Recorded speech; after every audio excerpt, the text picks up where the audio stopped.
그리스도 안에서 사랑하는 성도 여러분, 이동훈 목사의 성경의 세계 시간 중 금요일 목회 수상을 공유하는 시간입니다. 제목은 과거, 현재, 미래라고 하는 것입니다. 나는 정말 못나고 한심한 사람이다. 누구를 욕하고 비난할 수 없는 사람이라는 것이다.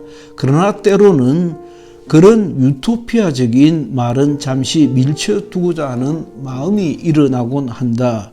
너무 역하고 화나고 유치한 일이라 더 언급하고 싶지 않다가도 자신을 다잡기 위해 더욱 이 부끄럽고 왜곡된 사실을 확실히 해둬야겠다는 생각이 밀려온다. 전임 대통령 문재인 내를 두고 하는 말이다. 위에서 아래로 내려갈까, 아래에서 위로 내려갈까, 이 문제를 살펴봤으면 한다.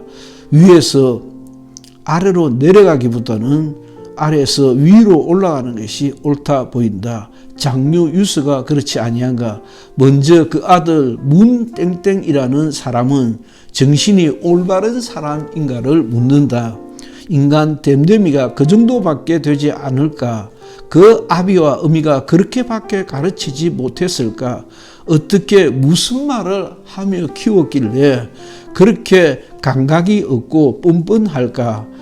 아비가 대통령으로 있을 때 국고가 들어간 경연대회에 참여하여 상을 타고 지원을 받고 그것을 동네방네 떠들고 다니는 것이 정상이기나 할까? 공정한 심사였을지도 마찬가지다. 대통령이 새끼라면 나보다 더 어려운 환경의 경쟁자들을 위하여 양보하는 것이 옳지 않았을까? 그게 그렇게 어렵고 힘든 일이었을까? 그도 불공정한 사례일까? 이렇게 수천만 원의 국고를 긁어가는 대통령 아들의 부끄러운 모습을 지적하는 당시에 야당과 언론을 향해 핏대를 올리고 뭐라고 시불렁 되는 것이 옳기나 한 태도일까? 내가 70을 바라보는 꼰대여서인지는 모르겠으나 아무튼 나의 양식, 교양, 판단으로는 이해 불가한 거지 같은 형태다. 그의 딸 문땡땡과 그의 사위 지금은 이혼했다고 한다. 꼴 좋다. 더 나아가 손주 그 어린 것에게 무슨 잘못이 있으며 자초지종을 따질 수 있을까? 그들이 문이 대통령이 되자마자 별다른 해명 없이 태국으로 건너갔다. 어떤 양식으로든 경호에 따른 비용이 들었을 것이다. 그러더니 이혼 가로 열고 위장 이혼인지 어떤지는 정확히 알려지지 않았다. 가로 닫고 후에는 청와대로 들어와 산다는 소문이 들렸다. 대통령의 딸이 무슨 자격으로 무슨 명목으로 국고를 낭비했는지 따져봐야 할 일이다. 밥값이나 내었는지 모를 일이다. 물값이나 내었는지 따져봐야 할 일이다. 퇴임 후 그 손주를 위해 쓰였을 것 같은 소품도 여럿 발견되었다. 그 어머니의 별명이 그 부인의 별명이 되멜다이자 돼지 돼자의 멜다이다. 필리핀 혁명을 촉발시킨 마르코스 대통령 부인 아멜다 여사의 허영과 사치를 빗대어 붙인 것 같아 최근에는 격한 보수 시민들의 문재인의 양산 사저 앞 시위를 두고 항의조에 글을 올린 그 딸과 그 아비 어미는 나 보기에는 완전 거지 같은 인생이다. 어찌 저럴 수고 하는 탄식이 절로 나온다. 개념이 없는 아비 어미요 그 딸이다.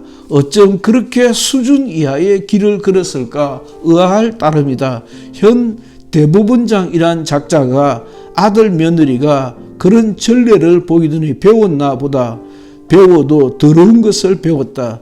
데멜다의 인도 타지마할 여행이 결정판이지만 타지마할 뿐만도 아니다. 그녀가 코로나 기간임에도 대통령 순방에 동행한 사례가 48번이라니 코로나 아니었으면 가히 100번이라도 넘길 뻔했다. 다른 대통령 부인의 동행 수행이 28번에 비하면 평균 2배 이상이다.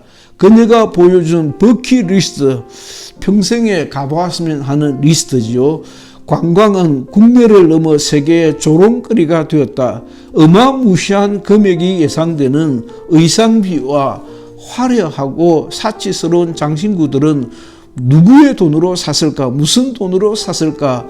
감사원 감사와 수사를 통해 살펴보고 국고 탕진을 물어야 한다. 도대체 그 여자의 댐댐이가 어떤 수준이었기에 이렇게 부끄러운 일을 저질렀을까 하고 생각을 떨쳐버릴 수가 없다.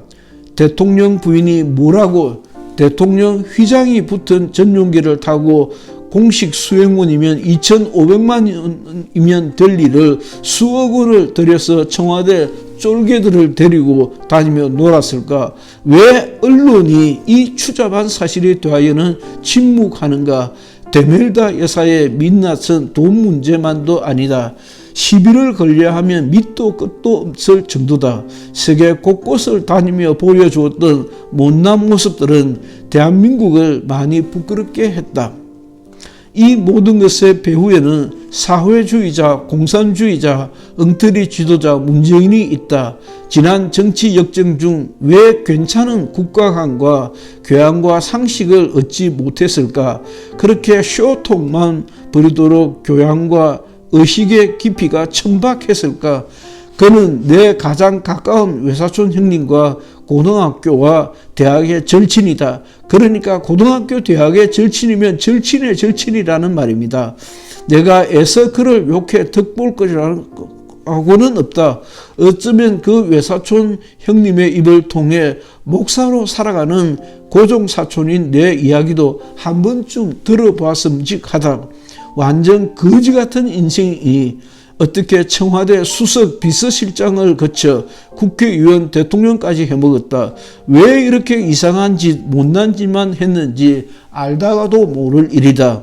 좀 더 따지고 싶으나 지면이 없다.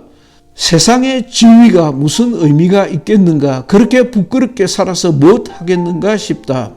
나같이 부족한 사람도 이건 아니다며 엉터리 무거운 굴레를 내려놓은 지 오래다. 괜히 엉뚱한 욕심을 버리고 정직하고 소박한 삶을 살아야 한다. 뭐가 그렇게 아쉽고 부족했을까? 언제까지 그렇게 엉터리 위장 가식으로 역사를 숨길 수 있었을까? 착각했던 것 같아. 위장으로 칠갑을 한 대통령이 나라를 심하게 오염시켰다. 참으로 더럽고 유치한 일이다. 글 이동훈 목사. 이동훈 목사의 목회 수상이었습니다.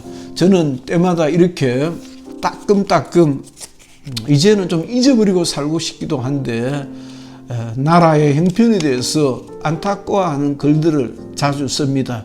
30대 초반에서부터 여태까지 매주일 수상을 써왔었는데 그 수상 중에 간간히 나라 근심 걱정을 담기도 했었습니다. 오늘은 지난 대통령 문재인에 대해서 좀 살펴보았습니다. 감사합니다.